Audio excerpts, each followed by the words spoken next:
again, the stuff that we're looking for here, we're not really interested at all in specifics.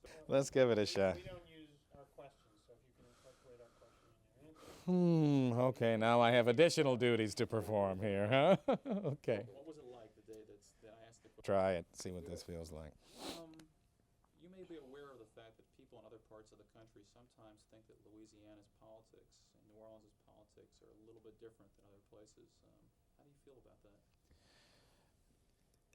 I suspect part of the stereotype about Louisiana politics being so unique and different is a bit of hyperbole. It's exaggerated to an extent because I've lived in other areas and I know that politics can become a spectator sport in places other than New Orleans or Louisiana for that matter. And I think about Chicago and the Detroit mayor's race, which certainly had their colorful moments in the not so distant past. But there is something sort of special about the way people revel in talking about the game of politics here. Politics is not something we engage in for those noble purposes that our forefathers, I think, set out. Here, it's like a spectator sport. It's like watching gladiators. When people talk about a campaign, they don't talk so much about the achievements of the incumbent versus the promise of better times from the challenger. It's more, well, the incumbent's sort of dry, and this guy's got much more charisma. And did you hear what he said, or did you hear the stories about him and his wife, or him and his girlfriends, or whatever? They love to talk about the stuff that would, from an intellectual, I guess, standpoint, not be considered as important as what they're talking about in terms of their platform, but it is what we thrive on. It probably goes back as far as our fascination with scurrilous characters like Jean Lafitte. You know, we would have a pirate marauder for our hero of the Battle of New Orleans. The Huey Long influence, which I can remember hearing my mother talk about in particular, because her dad was completely enthralled by this man who would drive on those dirt roads and visit the country towns where my mom grew up for the first years of her life and make these promises. And back then, if you promised to clean up those mud roads, you were promising something that no one else had ever delivered. But it's partly the natural influence. You know, populism is the kind of approach to politics that sort of encourages that, because you want to give people things that they can really relate to. And part of it's because of the incredible assortment of characters we've had. Huey himself, his brothers. You know, there was Earl, whom we're now going to finally see a little more detail about a la Hollywood, thanks to this most recent movie, Blaze, or whatever it's called. But we have had such an assortment of characters, and I think that's what has made it more of a spectator sport. I suspect New Orleanians and Louisianans are equally interested in issues, but we get this incredible barrage and parade of characters coming through. And they are rather unique. State representatives who like to put on the flashing lights to drive down the interstate service roads because they're, after all, too important to sit in traffic like the common citizen. So on go the flashing blue lights, and you see the license plate out front, State Representative District blankety blank, and away he goes. And I'm saying something because I saw this happen myself one day and said, oh, that's right, I forgot. He's been elected to a higher office. You know, he's not stuck in this rut like the rest of us poor average citizens. Guys who will say, well, yeah, I took care of this for someone because, you know, I needed to do a favor for this person. Let me backtrack a little bit. You have cases where people will do things that in other states one might deem questionable, if not downright unethical or even illegal. But part of dismissing it is saying, yes, I did it, but this is a friend of mine, and wouldn't you take care of a friend if they had donated $5,000 to your campaign? And we sort of act like the dogs in the back of the cars with the bobbing heads. Yeah, I guess so. And we've been exposed to that type of explanation for the behavior of our politics for so long and in so many different bizarre ways that even a news person who has seen other approaches to government and public service, quote unquote, we somehow become a little bit more lackadaisical or accommodating to that type of approach. Not to say that it's replete with corruption or illegality, but our politicians do walk the line on the ethical questions, I think, a lot tighter than most people would be comfortable with in other parts of the country. I think we have probably earned at least part of the stereotype of Louisiana politics being so different, being so colorful. We have created a spectator sport called politics. Have you ever found yourself talking about things that go on in the city and the state and realize to somebody you're talking to from out of the state that they're just sitting there and not believing what you're saying? On numerous occasions, I am amused at people who have come in, not for just a short trip, but people who, for example, have just moved to the area. And they'll make comments to you about the politics, and you find yourself saying, oh yeah, that's right, I forgot. They didn't grow up with this. They don't realize that this is the way we've become acclimated. Many times you'll explain things to people who've just moved into the area about the reasons why certain things happen in terms of city government or state government. And you see this sudden look of bewilderment or disbelief as if to say, you mean your elected officials can get away with saying something like that? And you say, well, sure. And then you have to remind yourself, oh, that's right, they're not from Louisiana. They don't realize that it's been like this for at least the last several decades, certainly since Huey Long. It is an experience I had as recently as last week at a party where someone introduced me to a newcomer, and I hate to sound like the TV show Alien Nation, but this was a newcomer commenting on the bizarre nature of politics here, and in this particular discussion it was racial politics. And these were two white people talking to me, and the local person said, yeah, she can't figure out how we get along the way we get along, and the other one said, what I really can't figure out is how in terms of racial politics, blacks tolerate some of the stuff that happens here and don't even think about it, or some of the things that are said as a matter of course here. And I pulled her over and said, we understand that it's different, but we also have learned to just survive and endure. The skin gets a little thicker, and the tolerance level, if you will, on our part gets a little greater than it might be in other cities where you couldn't get away with some of the things that are done here or said here. Let's go to the city for a second. New Orleans is a different city and has a very different background. You were telling us the other day about just what made the Seventh Ward different, what made the historical stuff that made the Creole community here different. Can you go into that for a little bit for us? Well, I think most people, including a lot of New Orleanians, forget about the really unique nature of society, culture, class division here. Before the Civil War, New Orleans had the largest single or percentage population of free people of color. Les gens de couleur, they were referred to en français. This was a class of people who were never slaves. In some cases, people who owned slaves themselves were the people who made up that artisan class. You look at the wrought iron in the French Quarter, those were done primarily by free people of color, not slaves, not white artisans, but the mulattoes. Haitian influence, French, Spanish influence, the so-called black Creoles of New Orleans. When you've got that sort of in-between existence that far back and that exposure to slices of life that the average black never had way back then, pre-slavery, you couldn't help but have a different cultural evolution. These people became a little more keenly involved in politics at an earlier stage, because even though they were not completely equal to their white counterparts, they were legally and culturally treated like they were still superior to others. And I can speak about this subject because that is part of my heritage as well. I can remember as a child being told, well, we're not one or the other, we're actually the best of both. And sometimes I find myself to this day having to say, well, wait, now you're starting to sound like your grandparents here. You know, watch out, because you try to maintain some sense of consciousness.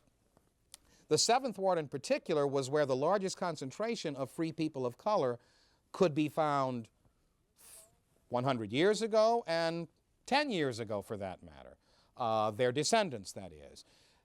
The interest in politics, I think, came so early because they were, after all, the first black middle class of New Orleans. You know, black in the sense of having some African American heritage flowing through their veins. These are the gumbo people, I call them, because like our hot, spicy gumbo, they've got a little bit of all the ingredients in them, and maybe that does make them unique and special people. But as a teenager who had not grown up in the 7th Ward specifically, I always remember noticing how the young men who went to the same high school I went to, but who had been in that particular part of town, did seem to be a little more interested a little sooner in political pursuits. Not from any noble sense of purpose or achievement, but because it was a nice game to play. You learned quickly in Louisiana that through politics you made things happen, including economic things. You got pieces of action when you played the political game and had the wisdom to select the right candidate to back. That game is still played to this day, although certainly other parties have picked up on the game, and you've got people in other parts of town with their own political organizations and their own ballots of endorsement. People will pay $5,000 or $10,000 to some of these political organizations basically to cover their own particular little pocket of the city with sample ballots recommending your best candidate for the job, that type stuff. It goes back, though, I think, to that initial heavy concentration of this class, this true middle class, people who were not completely white, not completely black, always treated differently legally from the slave class here, and as a result, much more interested and much more aggressive at an earlier stage in the game of politics, because it still becomes a game here.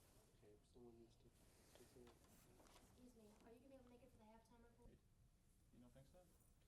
Mm-hmm. And 7th Ward Society, and looking at the number of questions we have over here, you were talking about self-perceptions of folks in the 7th Ward, how they felt about themselves. What about the way other people in this Hey, come on out. other city people felt? Because in terms of white people and in terms of black Baptists, their perceptions of Creoles are also important in terms of just the way the political perceptions would be. You're, Different? let me make sure I understand that. You're asking how do others think Yes. about those Creoles in the 7th Ward? Yeah. Okay, okay.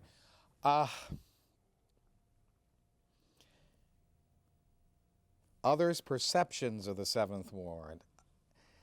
I immediately start thinking about not the most recent Spike Lee movie, but the movie set on the college campus where he attempted to explore the whole light skin versus dark skin Negro dynamic, if you will.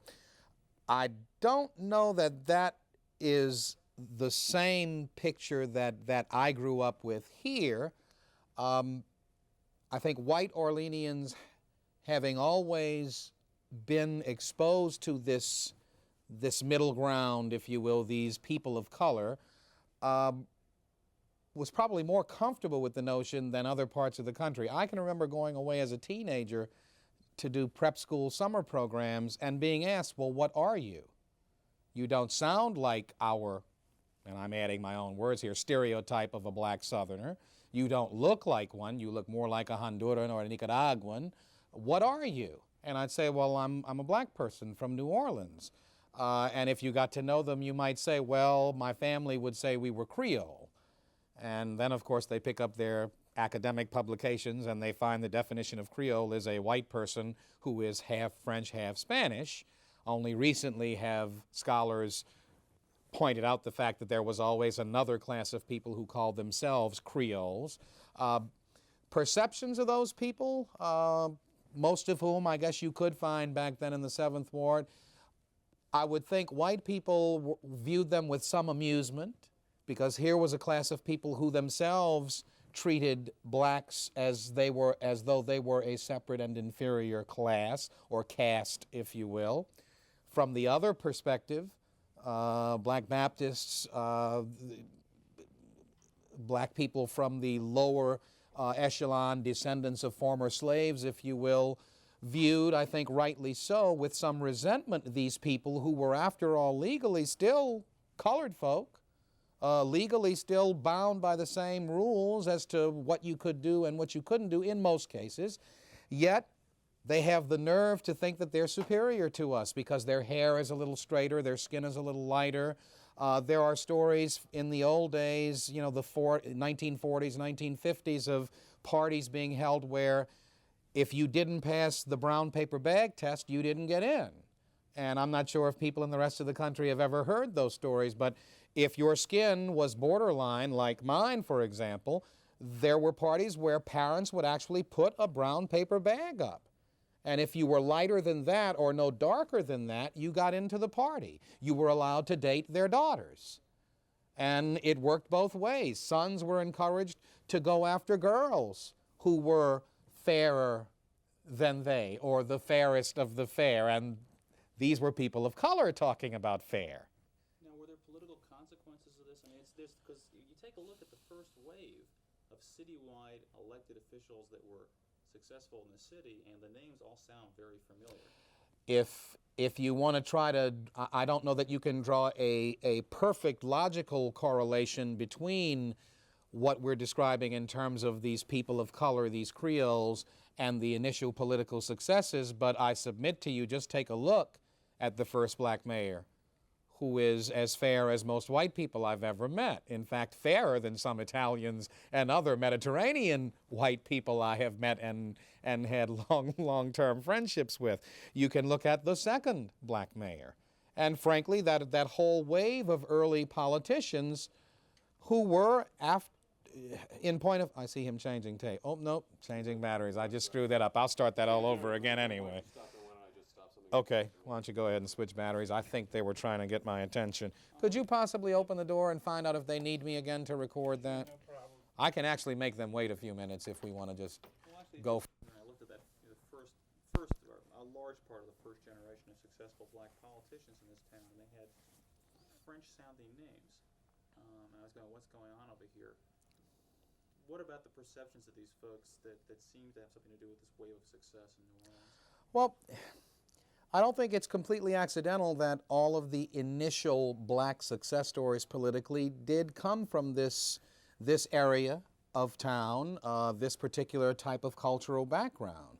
The people of color, after all, had been more active in lots of different arenas sooner than the descendants of former slaves.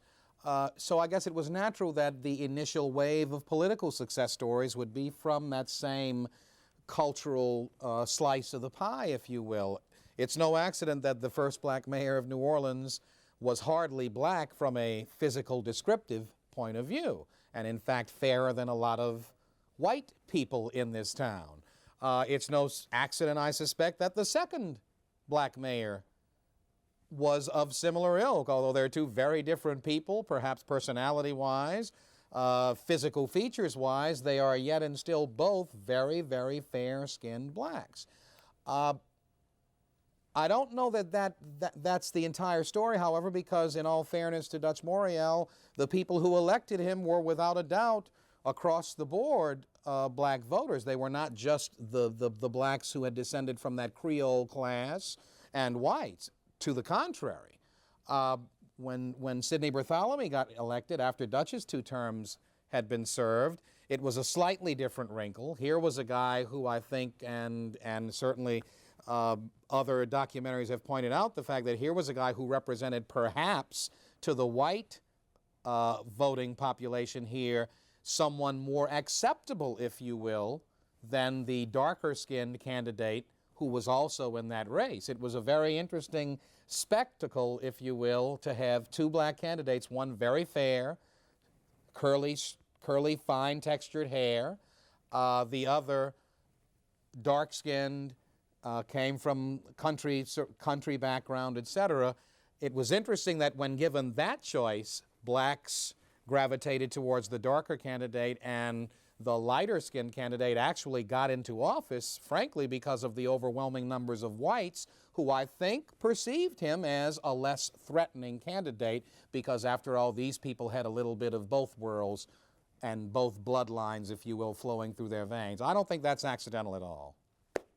Let's go. Do we have enough time for a question, or should we just take? We're taking a chance, yeah. Okay. Mark, they'd have heard about it. Yeah. I don't think there's much he could do about it now. They'd probably do it just to irk him or Mama or somebody. but he certainly comes out of that same genre, and went through the paper bag test, something I never lived through. I mean, it was already. What we're looking for over here is just the fact of where you went to school, and then pointing out to us not the specific names of people, but that you went to school and you can point out that one of your classmates is this, one of your classmates is this, one of your classmates is this, and why. So where did you go to school and what?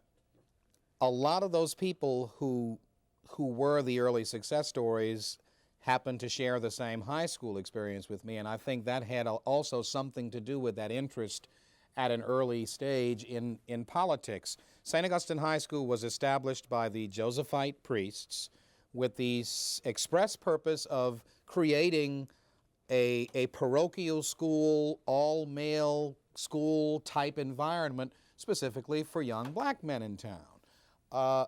A lot of the early priests were themselves, by their nature, the fact that they had first of all become Josephite priests, who were an order established strictly to work amongst the black and Native American populations in the Deep South and out west. They were by their nature activists who believed that to make things happen, you have to sometimes buck up against the system. So we were encouraged at an early age to enter levels of competition that black students from other high schools never had entered before. We made a point of forcing integration of the high school athletic leagues.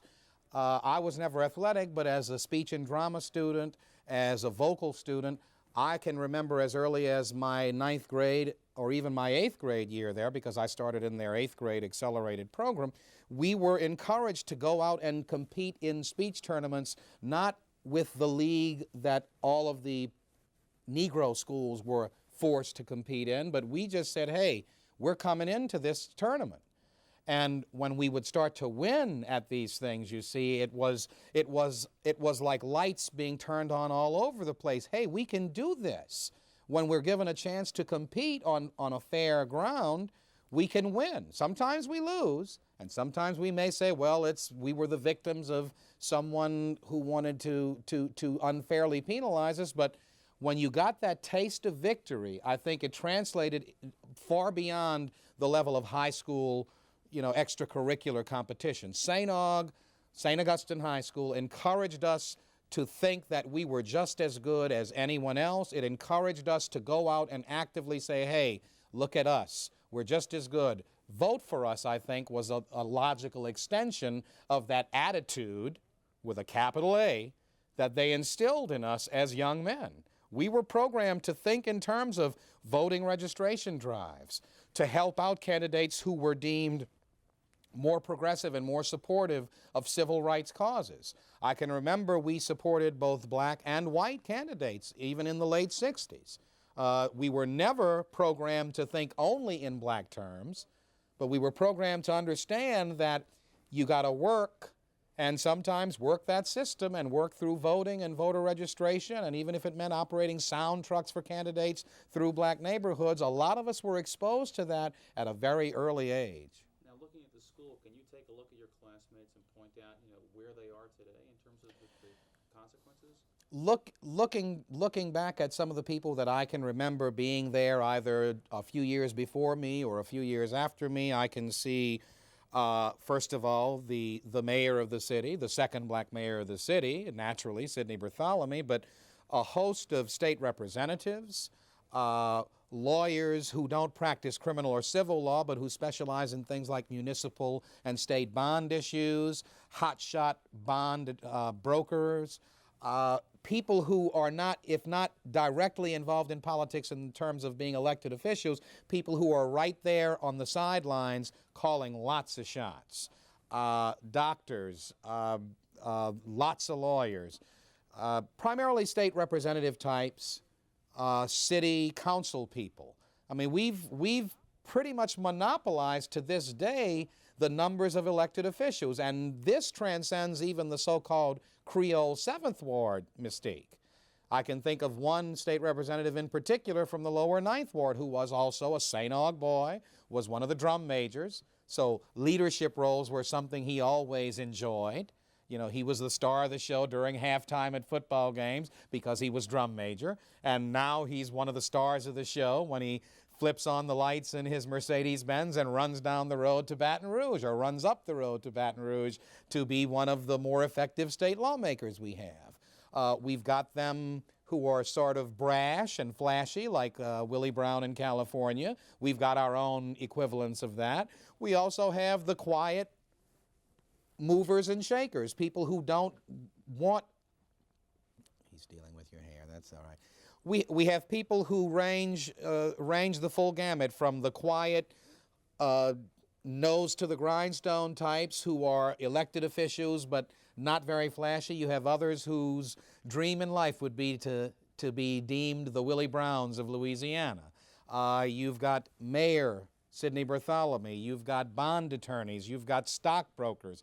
It's not just the obvious sphere of those involved in politics, but also a lot of the other people who are moving and shaking around those elected officials, who are creating bond issues or coming up with financing plans for public agencies. A lot of them also have that same SANOG experience, which I think led them along the path they've chosen. Let's branch out a little bit from this Okay. to the city. I mean, there's an ad around here about appreciating what's uniquely ours. One of the things. Let's appreciate what's uniquely ours politically. There's some strange things that set New Orleans apart. I mean, there are the bags. There are more black political organizations in this city. Sometimes it seems like there are people in this city. I mean, going back over those things, what's uniquely ours in politics and why? I don't think there's any doubt that one of the most interesting aspects of our politics is that proliferation of these little neighborhood political organizations. Almost every 5 or 6 block area has someone who has created a political organization, and it's always a cute name like Bold or Coup or Soul, and it always stands for something that sounds wonderful and noble. Sometimes it may be. There was a time when these were the only ways in which blacks could have an influence in the politics of the city. What also happened as a result of some of those early successes, though, is that politicians began to automatically assume that by going to the leader of this neighborhood group and offering him a few dollars, and sometimes more than a few dollars, to organize that particular neighborhood on his behalf, there was lost somehow in the shuffle a real concern for what those people really needed. It was a case where you'd say, well, if I can just buy this endorsement, and I don't want to make it sound that harsh, but in some cases that was what was happening. The person with the highest number of dollars to give this organization coincidentally became the person who got the endorsement from that particular group. It's not all sinister. It's not all a case of just corrupt politics at its lowest form, but I think it did tend to create problems for blacks in politics here, in that white politicians took for granted that that's all they had to do, and you didn't really have to care about the needs and concerns of the people whose votes you were trying to frankly buy. Instead, you just took care of the people who ran that organization and promised them that a couple of their friends would get those few jobs that were saved for blacks who were interested in taking political appointments. And a lot of things never really trickled down, and still to this day have not really trickled down to Joe Blow, who doesn't have a brother who works for a political organization or who didn't himself work in somebody's campaign. Perhaps it's natural that once you're elected, you take care of the people who helped out. But here, I think we developed a situation where that became almost the only way that you could break into the system and get a job downtown in City Hall. And that, I think, has been an unfortunate sidebar to that proliferation of organizations. What it started out as was not so bad, because it was an early effort to say, hey, unless we organize and show these majority politicians that we can deliver votes to them in sort of a block form, we'll never get anything from them. They don't even care about whether we vote. But what happened over those years is that it evolved into sort of a Mr. Hyde, if you will. A creature still in some ways similar to what it started out to be, but this less attractive aspect comes into play, where getting the money becomes more important than what the candidate has to say in order to get the endorsement. Okay. from that.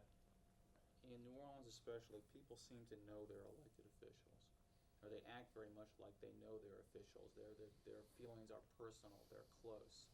Would you agree with that, and why? I've talked about this already, or I guess I've alluded to it, the mystique of local politics here, the feeling that someone should be a character if you're going to vote for him. Here, I think less attention is paid in many cases to what they're saying about what they want to do for you than how effectively they make their speeches or how friendly they can be when they come through the neighborhood with their entourage passing out their flyers. The politician in New Orleans has to be a colorful figure. He has to be glib in most cases. There is almost a twin set of standards. You're expected to have done something or to have served your community, but if you do that and don't take care of courting a personality, if you will, or developing your personality, the voters, I think, are very cool in their reception. We have a city council, for example, that I dare say the majority of New Orleanians would probably say has not done the job that they'd like to see it do, or gets quagmired in petty battles amongst themselves. Yet, I would bet you that when the 1990 election story is told, most of those people will be returned to office. We have this interesting situation where we don't like the body politic, but we love the politicians themselves. The politician, as long as he's a friendly character and takes care of his little neighborhood concerns, can sometimes be elected ad infinitum. People get the feeling that the politician is like an extended member of the family.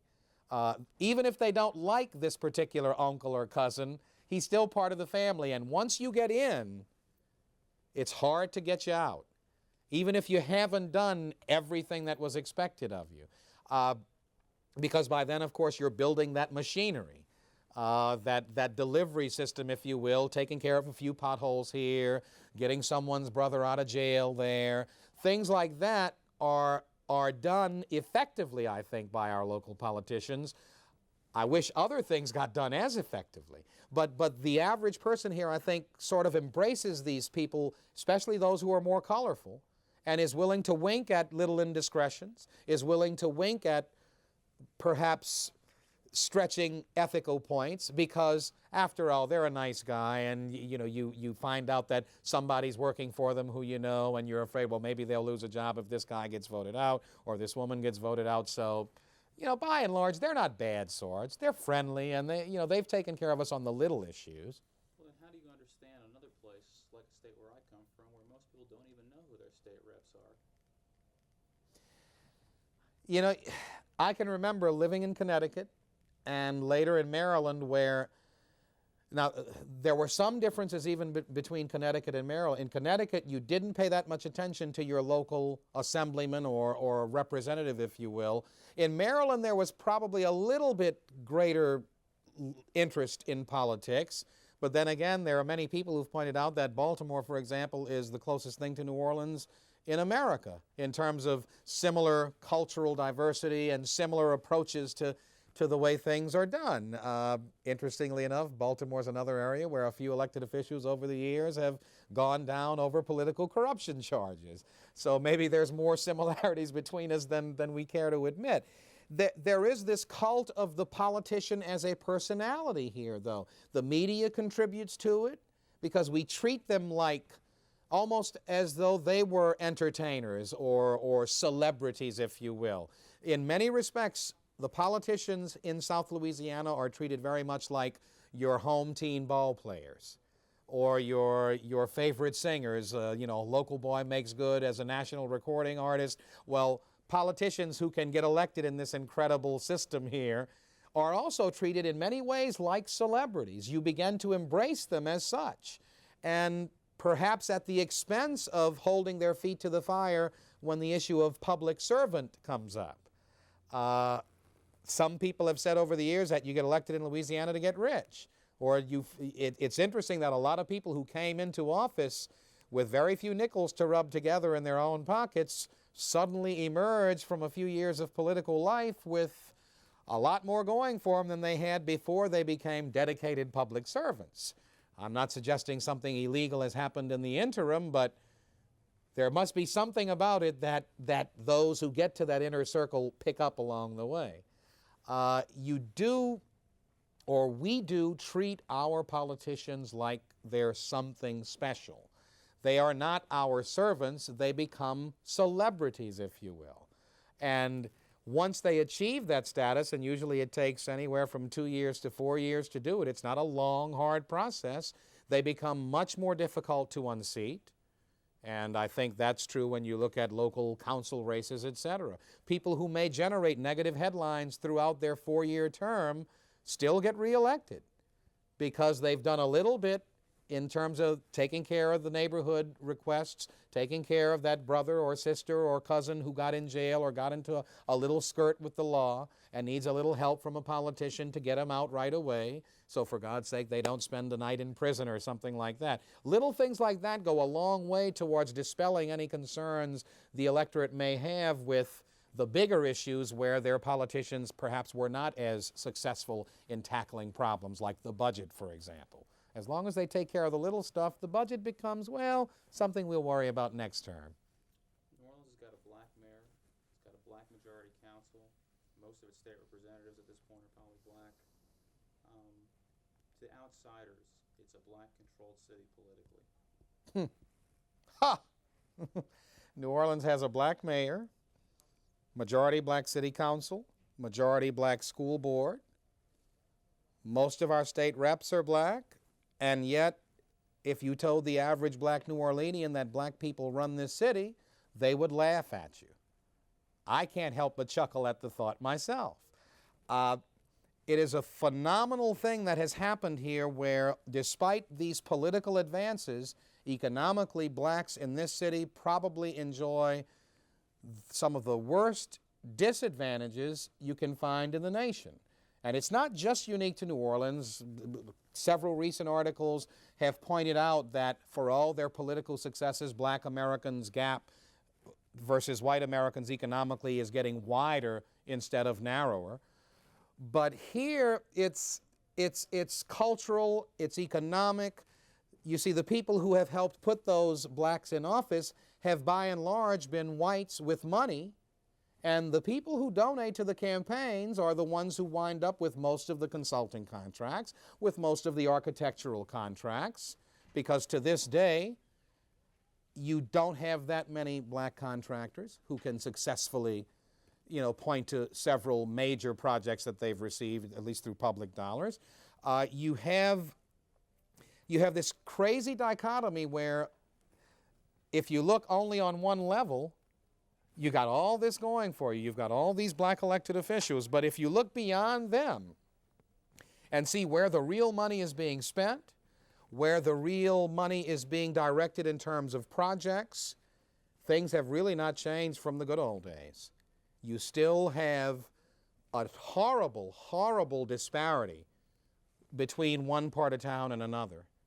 And I don't want to say it's out-and-out racism. It's almost a natural reflection of the fact that the people who helped put these guys in office were not blacks from the money spending point of view, from the campaign finance point of view. Now, black voters may have made it all possible, but somehow black voters have enjoyed less of the bounty, if you will, than those whom those elected officials had to remember, because these are the guys who bought the $500 a plate dinner tickets and donated $5,000 in a lump sum to the re-election campaign of this person or that person. In that sense, black politicians are no different from whites. You've got to take care of the people who helped get you there. And voting is one thing, but having the money to get the voters' attention is another. And those are the wheels that get oiled first here.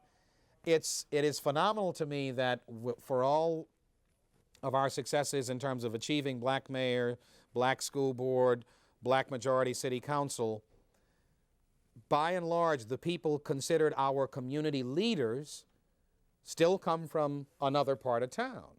You can look at our newspaper in this majority black city, and find that there is still not a single black editor, full-fledged editor, on the entire staff. When you look at the society page, it is a rare thing indeed to see a black social event profiled. And I think in recognition of that, you now see a different page, Our Town, where you have a Latino column and a Vietnamese column and columns geared towards the black community, but there's still that separation. Nothing has been amalgamated here. I think that's the greatest danger our city faces. Until this changes somehow, we are going to run the risk of having things become even worse before they get any better. And I don't even want to think about what will have to happen in terms of something cataclysmic to make it get better. You know, the riots of the late 60s is now passé. I don't know that that's the way things happen anymore. But something's going to give here. Oh, no, they wanted to get out. Some of these people wanted to get out. Oh, okay. That noise really wasn't a problem, I don't think. Yeah, I'm mic'd real tight. I don't know if I should bring them through here if you do distract them. Oh, what did you do? Take them all the way upstairs and then back? Yeah. Does it have to be accommodationist, or is it coalition building, to use another way of looking at it? Is that the only way that you can have power if you're in black politics in this city? Well, can you ask me that one more way? Because I had some thoughts there, but... Well, it's like... Well, I'm not sure that's...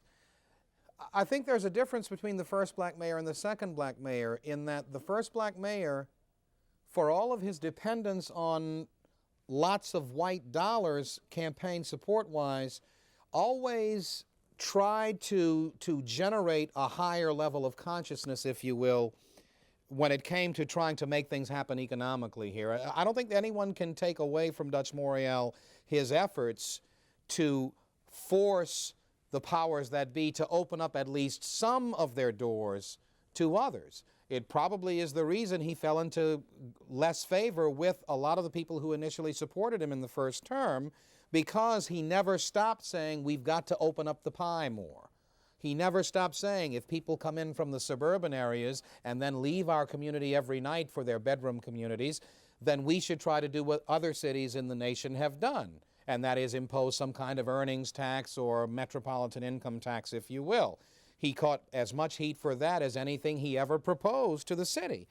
I think the greatest failing of black politics here has been the inability or the lack of commitment to doing things along that same line. There's nothing wrong with black politicians taking dollars from whites in power who want some piece of the action.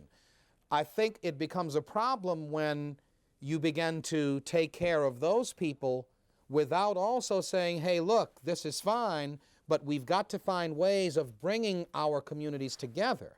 I don't know that black politicians have done any more effective job or have been any more dedicated to the issue of forcing us to become more friendly with each other. This town suffers tremendously to this day from what I think are very, very sour relations between the races. And yet you'll hear a lot of my white counterparts saying, well, this is a town that has always enjoyed peaceful racial relations. Well, that's true, but it's always been as long as we understood that white people had all the power and all the money, and blacks got the crumbs off the tablecloth. There has never been in this town a completely open acceptance of each other. And it's not just white people's fault. I would not suggest that. Both blacks and whites have still sort of kept to themselves. It's like you play the game, but then you go home and you have your exclusively white friends if you're white, or your exclusively black friends if you're black, and there's very little real intermingling here. And I'm not talking sex here at all. I'm just talking about people learning to deal with each other as friends, as social acquaintances, if not friends, as equals. You know, we've had no race riots here. That is true. But we've also never had any real racial equality here also. Look at Mardi Gras. Look at the spectacle of all these various carnival organizations that to this day roll down the streets of our city relying on police protection from our city, etc., tossing out their trinkets to the masses, playing God, as some of them will admit to, because it feels a lot like that if you've ever been in a Mardi Gras parade. And yet they, to this day, will tell you quite openly and innocently, but we're a private club and we've just never decided to allow blacks in. And that's just the way it is. And you either accept it or you move on in frustration after a few years. Or if you're stuck here because you were born and raised here and you're used to it, you sort of swallow it and say, well, that's just part of this city that we've grown to or been propagandized into accepting things the way they are.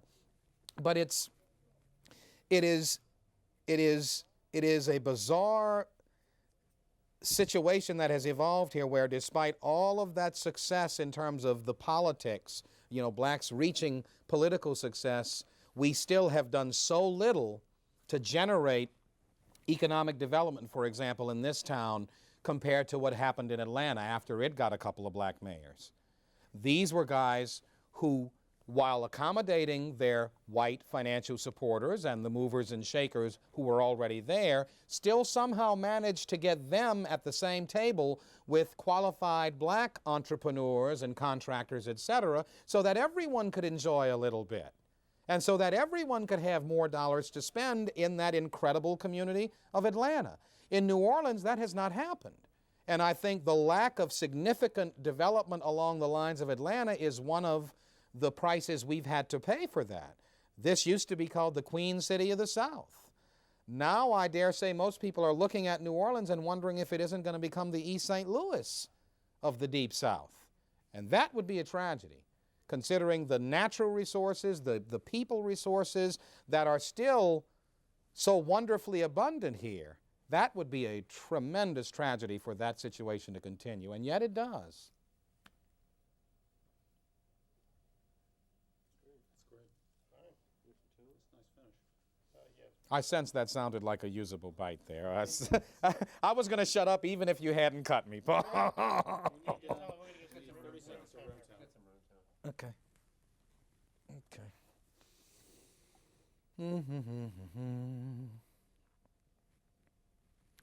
Oh, boy.